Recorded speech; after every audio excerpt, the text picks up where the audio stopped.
It's an enormous moneymaker for them. And one thing I've learned about Wall Street, for all you listeners, is that they never let their clients make more money than them. And that's an important thing to understand when we first started in this space 20 years ago. Hey everybody, welcome back to another episode of Invisible Head Investing. I'm the Invisible Head Investor, and that clip that you just saw was an interview with Wes Christian, who we'll get into in a little while as to who he is a little later in the video. And he's basically stating that hedge funds do not let their clients make more money than them. And we'll see how this is done. So let's get started.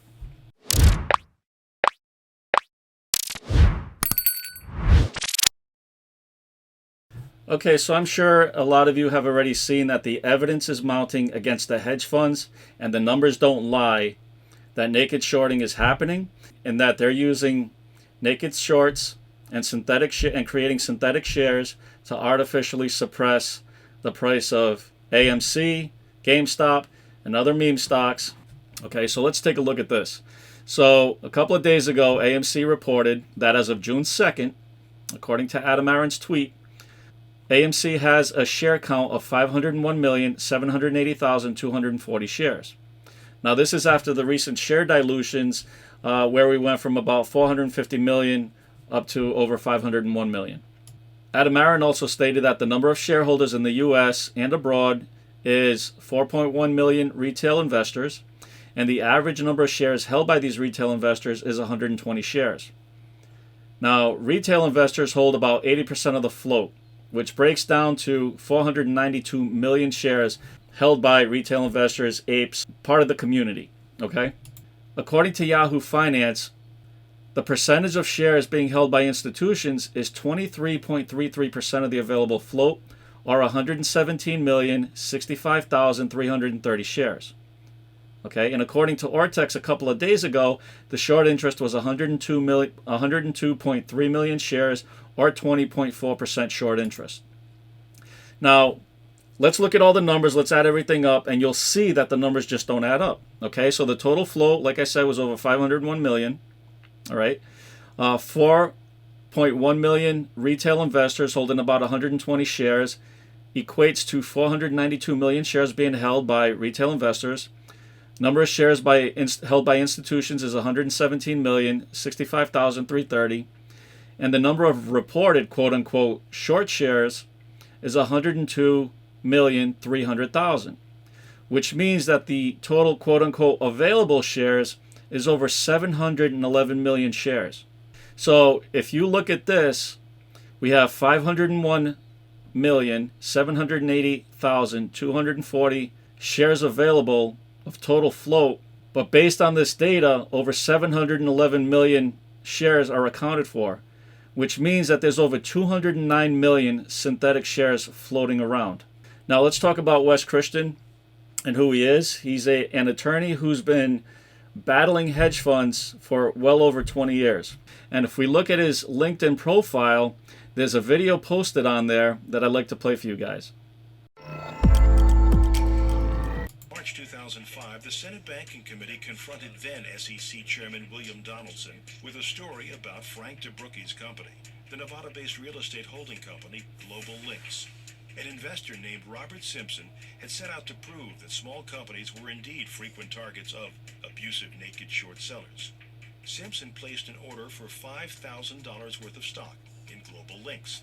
That got Simpson ownership of all 1.1 million Global Link shares in the market. Not some of them, all of them. There were no shares available to be borrowed, and yet in 2 days there were over 50 million shares traded. That's clearly something that needs work. I was absolutely blown away when I bought 1,282,050 shares, which equated to 111% of the issued and outstanding. I just couldn't even fathom that. So it wasn't just crooked, it was Wild West times 10. The day all this started, trading in Global Links opened at 10 cents a share. Within a second, the price dropped to a penny. An hour and 16 minutes later, Global Link stock was trading at 8/100ths of a penny. prices dropped 99% in less than 2 hours. Global Link CEO Frank DeBrucke wrote shareholders, telling them the selling of Global Link shares was evidence of illegal trading. And when that occurs, he said, the company cannot meet its goals and shareholder equity is diluted so that brokers can line their pockets with illegal cash. The same conviction motivated Patrick Byrne to hire 6'6" John O'Quinn, one of the few attorneys in the country tall enough to look him in the eye and, by reputation, a giant killer. In Texas, they call O'Quinn the $1 billion man because he won billion-dollar judgments against makers of silicone breast implants and fen-phen and against big tobacco. The deal is rigged so bad, I can make this statement safely. You have more chance to be treated fairly in a casino in Vegas than you do in the stock market. Man, that really sounds like the odds are against us retail investors. I mean, dramatically. We all know how difficult it is to come out on top against the house in a casino. And this guy is stating that we have better chances of winning in Vegas than we do in the stock market.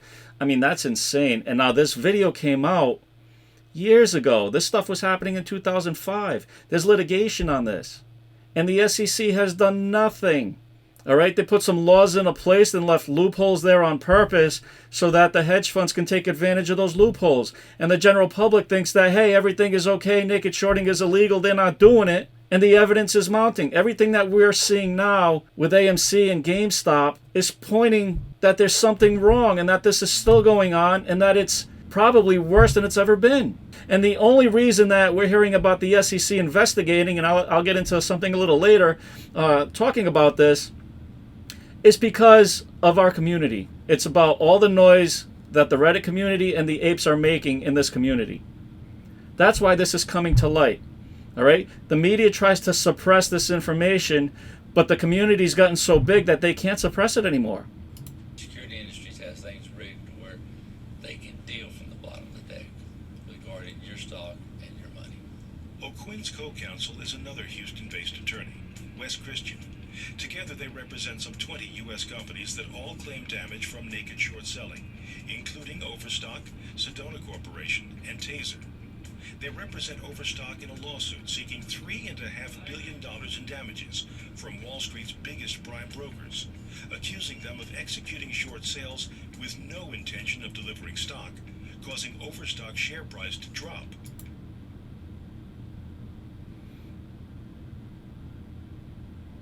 All the accused have declined comment on pending litigation. If you're a short seller and you abide by all the rules governing short sales, then fine. It's legitimate, it's legal, it's proper. That's not what is going on Wall Street. What's going on Wall Street in our cases, and we're now seeing in many other companies, is a rigged system.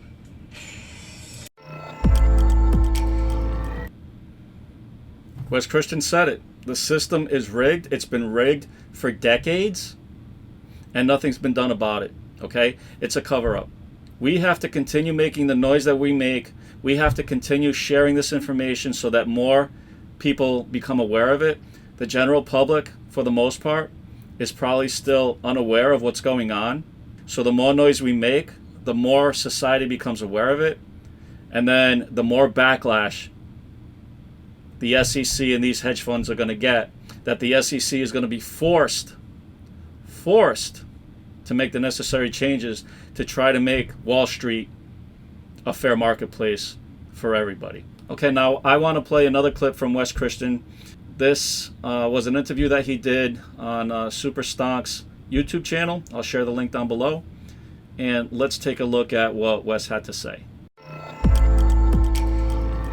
Tickets long. So one of the ways the bad guys believe, hey, I can circumvent Reg Show, and this only applies to the United States, is I can market long. Because guess what happens when they market long? It doesn't go in short interest, which incidentally, ladies and gentlemen, means that the reported short interest is garbage in many cases. Why? Because all the shares that were marked long but have also failed to deliver in various different ways aren't reported in your short interest. So in most cases, we've done the short interest is 50% to sometimes 150% more than what's reported by the SEC, which of course is reported every 2 weeks. Okay, guys, so the actual short interest could be 50% up to 150% more than what's actually being reported. Anybody that's using Ortex to report the numbers, I mean, yeah, we use that as a guide, and that basically takes about 85% of what's reported from the markets, because they don't get information from all the markets. Okay, but if we inflate those numbers on Ortex by 50 to 150%, I think we'll have a much better idea as to what the true short interest is. So let's get back to the original numbers that we were looking at with AMC. Okay, so this could potentially be the true short interest in AMC, or at least closer to the truth of what's really going on. Okay, so again, a couple of days ago, based on what Ortex was reporting, they had AMC had 20.4% short interest, or 102.3 million shares. If we inflate those numbers by 50 to 150%, that means we have a short interest of between 30%, or 150 million shares, to 50%, or 250 million shares, which is about half the available float being shorted. Now, if we take those numbers and plug them into the other slide that we went over before, we have 492 million shares held by retail investors. We have 117 plus million shares held by the institutions. And if we have 30 to 50% short interest of 150 million to 250 million shares shorted, then the total quote-unquote available shares could be somewhere in the range of 759 million to 859 million shares, which means there could be 250 million to 350 million synthetic shares floating around out there. That's insane, okay?